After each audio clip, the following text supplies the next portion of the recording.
Hello, मैं doctor SP Singh Chandigarh से। आज का हमारा हेल्थ टॉपिक है एक्जिमा, जिसको पंजाबी में बोलते हैं चंबल। तो सबसे पहले हम ये जानें कि एक्जिमा है क्या।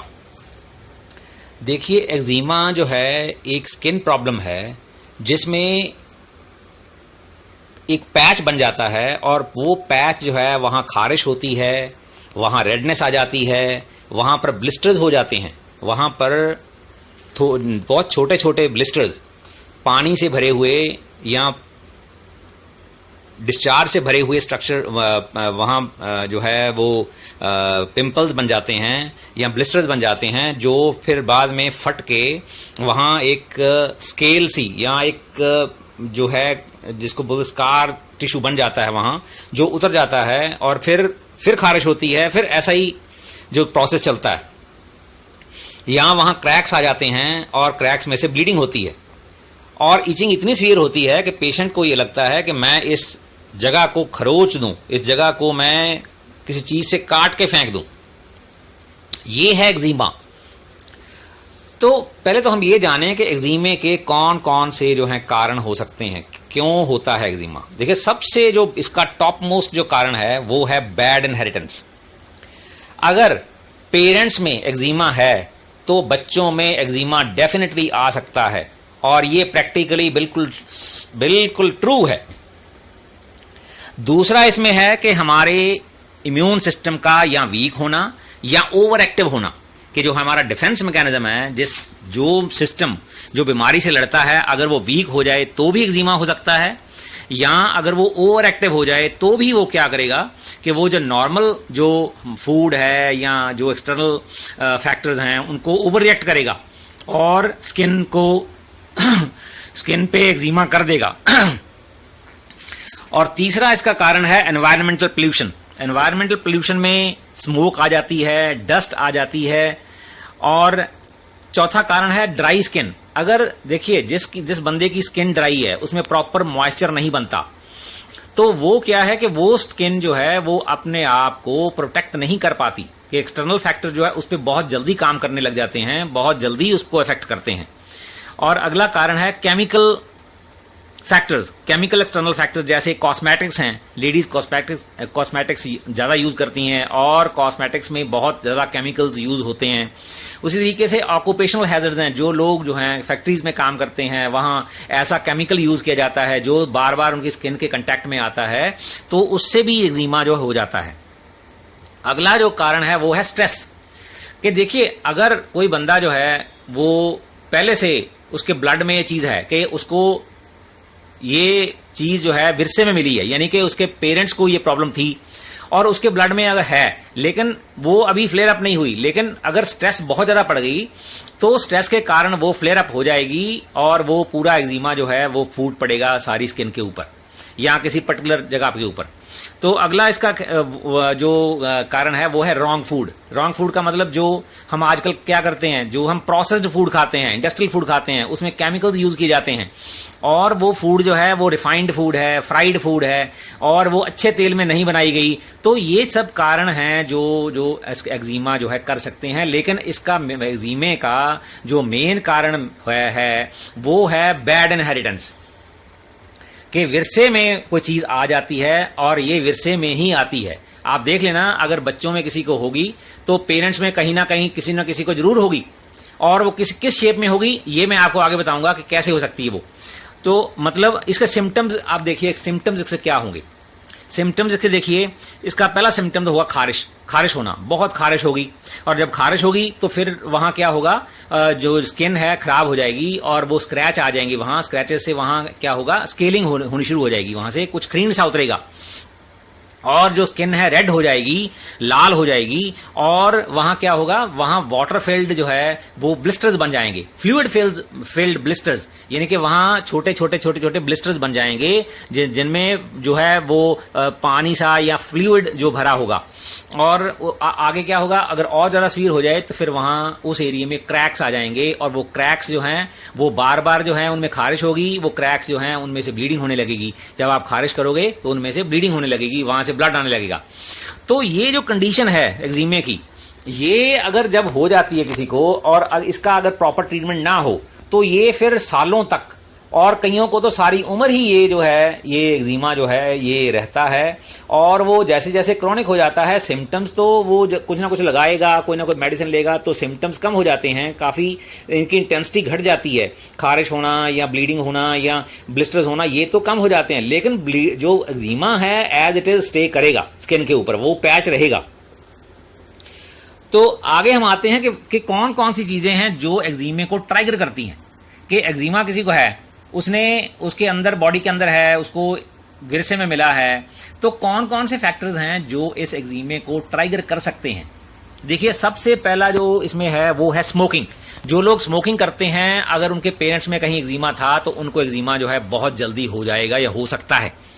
अगला इसका फैक्टर है वो है बहुत ज्यादा ठंडा मौसम, कोल्ड वेदर। और कोल्ड वेदर में जो लोग हीटर यूज करते हैं, क्योंकि जो हीटर है वो क्या करता है, वो ड्राइनेस क्रिएट करता है, तो इसलिए जब कोल्ड वेदर होता है तो एक तो स्किन वैसे ड्राई हो जाती है और जब हीटर लगाते हो तो हीटर से और ज्यादा ड्राई हो जाती है। तो ड्राई होने से क्या होता है कि स्किन में एक्जिमा जो है अपीयर हो जाता है। और अगला फैक्टर है कॉस्मेटिक्स। कॉस्मेटिक्स जो लेडीज यूज करती हैं, लिपस्टिक यूज करती हैं या पाउडर यूज करती हैं, जो भी है वो जो भी चीजें वो यूज करते हैं उनमें सब में केमिकल होता है और वो केमिकल जो है वो एक्जिमा जो है ट्राइगर कर सकता है। अगला है डस्ट। जो लोग डस्ट में काम करते हैं, ईंटों के भट्टे पे काम करते हैं या ऐसी जगह पे काम करते हैं कि वहां जो है मिट्टी उड़ती है, तो वो जो मिट्टी है वो भी उनकी स्किन को जो है ड्राई कर देगी और उनके पोर्स बंद कर देगी और उसके साथ क्या होगा, एक्जिमा जो है ट्राइगर हो जाएगा।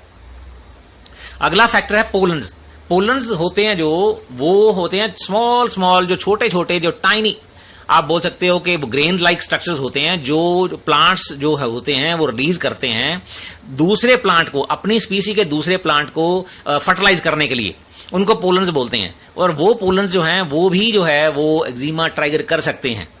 अगला इसमें जो कारण है वो है फूड एलर्जीज। फूड एलर्जीज में जैसे आजकल व्हीट एलर्जी बड़ी कॉमन है, आजकल जो है वो रिफाइंड फूड की एलर्जी है, आजकल जो है वो स्ट्रॉन्ग स्मेलिंग चीज की जो फूड्स हैं उनकी एलर्जी है। तो ये एलर्जी जो हैं आ जाती हैं। अगला फैक्टर है इसमें हीट, जो सन हीट, कि कईयों को धूप में जाने से जो है वो एक्जिमा जो है हो जाता है, क्योंकि जो सन की हीट है वो टॉलरेट नहीं कर पाते और स्किन की सेंसिटिव होती है और उनको एक्जिमा हो जाता है। अगला है इसमें वूलन क्लोथ्स, के जो प्योर वूलन क्लोथ्स हैं जो वो भी जो है एक्जिमा जो है ट्राइगर कर सकते हैं, या सिंथेटिक क्लोथ्स जो पहले टेरेलिन वगैरह आती थी, वो या जो था वो बिल्कुल सिंथेटिक क्लॉथ था, उसमें फाइबर नाम की कोई चीज नहीं थी, इसलिए वो भी जो है वो एक्जिमा कर सकते हैं। अगला फैक्टर है इसमें डिटर्जेंट्स। जो सोप आजकल हम यूज कर रहे हैं, सर्फ हम यूज कर रहे हैं, उन सर्फ और डिटर्जेंट्स में बहुत ज्यादा केमिकल यूज किया जा रहा है और वो केमिकल भी जो है वो एक्जिमा ट्राइगर कर सकता है। अगला इसमें पेट डेंडर। जो लोग कुत्ता घर में रखते हैं, और कुत्ता जो है, ये डॉग जो है वो सबसे ज्यादा बीमारियां कैरी करता है, क्योंकि उसके जो पंजे होते हैं या उसके कान होते हैं वो और उसके जो बाल होते हैं, वहां मैक्सिमम जो बैक्टीरिया है वो जो है वो पनपते हैं, ग्रो करते हैं। और जो लोग कुत्ता रखते हैं और उसका ठीक तरह से ख्याल नहीं रखते, उसको अच्छी तरह से उसको बाथ नहीं करवाते और उसको मेडिसिन नहीं देते, उन पेट्स में अक्सर क्या होता है कि बहुत सारे बैक्टीरिया जो हैं वो ग्रो करते हैं और वो बैक्टीरिया जो हैं वो भी जो है वो एक्जिमा का कारण बन जाते हैं। और उसकी जो पेट डेंडर होती है वो भी जो है वो एक्जिमा जो है कर सकती है, कईयों को उसकी एलर्जी होती है। और आगे है अगला फैक्टर है मिल्क भी जो है वो एक्जिमा जो है कर सकता है। मिल्क जो है वो भी सारे बंदे जो है, हर बंदा जो है टॉलरेट नहीं कर पाता। मैंने आगे भी एक्सप्लेन किया था एक अपने मैसेज में कि मिल्क एक्चुअली क्यों नहीं पीना चाहिए। अच्छा, अगला फैक्टर है इसमें सोया प्रोडक्ट्स भी हैं जो वो भी एक्जिमा ट्राइगर कर सकते हैं। अगला है इसमें फिश और या मीट और एग्स। और अगला फैक्टर है इसमें स्किन इन्फेक्शंस, के बाहर से कोई स्किन इन्फेक्शन हो गई और उसको आपने कंट्रोल नहीं किया या प्रॉपरली आपने उसका ख्याल नहीं रखा तो भी जो है एक्जिमे की शेप ले लेगा वो। और सबसे बड़ा फैक्टर जो है इसमें वो है स्ट्रेस, कि अगर किसी को एक्जिमा थोड़ा बहुत है तो वो आपका जो है आपने मेडिसिन ली और वो रिलीव हो गया, तो क्या होगा कि स्ट्रेस अगर पड़ गई बहुत ज्यादा तो स्ट्रेस से वो दोबारा फ्लेयर अप हो जाएगा। सो ये है सारे फैक्टर्स जो हैं जो एक्जिमा ट्राइगर करते हैं। अच्छा, ये तो हुआ एक्जिमा, इसके सिम्टम्स हो गए, इसका कॉज हो गया, डेफिनेशन हो गई और ट्राइगर्स हो गए। अब हम आते हैं इसके ट्रीटमेंट पे। देखिए, इंग्लिश मेडिसिन में इसका ट्रीटमेंट जो है वो है एंटीबायोटिक्स और स्टीरॉइड्स। स्टीरॉइड ऑइंटमेंट देते हैं वो लगाने के लिए, एंटीबायोटिक्स खाने के लिए देते हैं, पर ये कोई ट्रीटमेंट जो है ट्रीटमेंट नहीं है, क्योंकि इसमें जो बैड इनहेरिटेंस का फैक्टर है ये मेडिसिन कवर नहीं करती, और जो उसकी मेंटल कंडीशन है या उसके जो स्ट्रेस फैक्टर्स हैं उनको रिमूव करना बहुत जरूरी है। अकेली जो फूड है, फूड को ठीक करने से एक्जिमा ठीक नहीं होगा। इसलिए ये जो एंटीबायोटिक ट्रीटमेंट है या स्टीरॉयड ट्रीटमेंट है, ये तो बिल्कुल अटर फेलियर है। ये कोई ट्रीटमेंट नहीं है, इसके साइड इफेक्ट्स आ जाएंगे, बाद में पेशेंट को कुछ और हो जाएगा, और अगर ये सप्रेस हो गया तो ये अस्थमे में कन्वर्ट हो जाएगा, अस्थमा हो जाएगा, और अस्थमा अगर आपने उसको ठीक करने की ट्राई की तो वो जो है कोई भी किसी किस्म की एलर्जी जो है उसमें कन्वर्ट हो जाएगा। ये तो प्रैक्टिकली देखा गया है कि एक्जिमे के पेशेंट जो हैं अगर उनका एक्जिमा सप्रेस हो जाए या सप्रेस करने की ट्राई की जाए तो उनको अस्थमा हो जाता है, और अस्थमे को अगर ठीक करने की कोशिश करोगे तो उनको कोई भी किसी किस्म की एलर्जी हो सकती है, हो जाएगी। तो ये हैं इसके स्टेप्स। तो आगे इसका है कि बेस्ट ट्रीटमेंट इसका क्या है।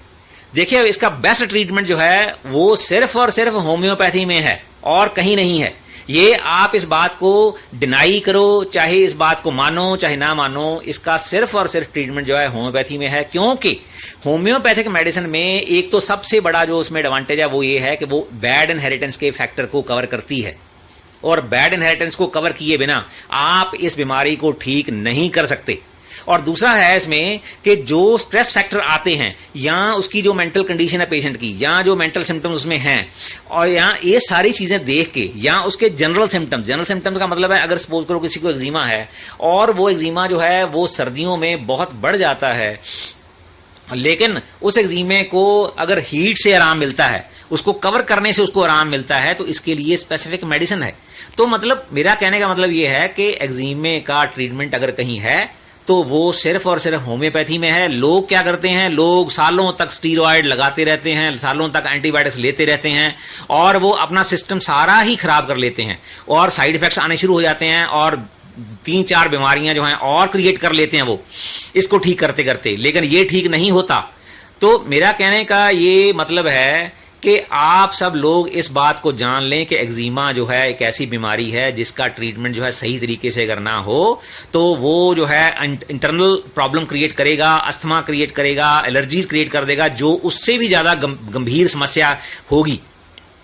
इसलिए हम सबको चाहिए कि ये आसपास में अवेयरनेस क्रिएट करें कि जो एक्जिमा है वो एक इंटरनल प्रॉब्लम है और वो बैड इनहेरिटेंस से होती है, और उसका प्रॉपर ट्रीटमेंट जो है वो है कॉन्स्टिट्यूशनल ट्रीटमेंट। और वो जैसे मैंने आपको आगे भी बताया था कि अगर सपोज करो बंदा कोई बहुत जेलसी करता है, उसको बहुत जेलसी है किसी से, अपने पड़ोसी से जेलसी है, अपने घर वालों से जेलसी है, तो किसी रिलेटिव से जेलसी है, तो क्या होगा, उसमें भी एक्जिमा बहुत सीवियर एक्जिमा फूट सकता है, क्योंकि उसके ब्लड में तो था ही, लेकिन वो जो जेलसी उसकी थी वो जो है वो ट्राइगर बन गई उसका, राइट। तो ये हैं स्ट्रेस फैक्टर्स जो हैं एक्जिमा जो हैं कर सकते हैं। तो इसलिए यूनिवर्सल कंपैशन का फॉर्मूला अडॉप्ट कीजिए, अपने आप को बीमारियों से बचाइए, और खाना वो खाइए जो आपके सिस्टम को खराब ना करे। तो ये खाने का टॉपिक जो है ये एक बड़ा लंबा चौड़ा टॉपिक है, और हर बीमारी के लिए अलग अलग से फूड जो है प्रिस्क्राइब की जाती है। तो ऐसा कुछ नहीं है कि आप एक ही तरह के फूड सबको प्रिस्क्राइब करो। ये तो अकॉर्डिंग टू पेशेंट आपको देखना पड़ेगा कि इसको कौन सी बेस्ट फूड है, और हो सकता है कि आपने जो बेस्ट बताई है वो उसको सूट ना करती हो, क्योंकि वो हो सकता है वो सेंसिटिव हो और वो फूड जो है वो ना ले पाता हो या ना टॉलरेट कर पाता हो। इसलिए ये जो फूड का चैप्टर है ये कोई हार्ड एंड फास्ट रूल नहीं है, ये तो देखना पड़ता है कौन सी चीज को सूट करती है और कौन सी चीज आपने उसको मना करनी है कि नहीं। अब देखिए, स्मोकिंग करते हैं लोग, तो एक बार मेरे पास पेशेंट आया, वो पेशेंट को मैंने मेडिसिन दे दी, लेकिन मैंने ये ख्याल नहीं किया कि ये स्मोकिंग करता है। तो वो पेशेंट जो था, जैसे ही मैंने उसको मेडिसिन दी, वो मेरी मेडिसिन से वर्स हो गया। क्यों? क्योंकि वो दबी हुई थी प्रॉब्लम उसकी, और जैसे ही मैंने मेडिसिन दी वो फ्लेयर अप हो गई।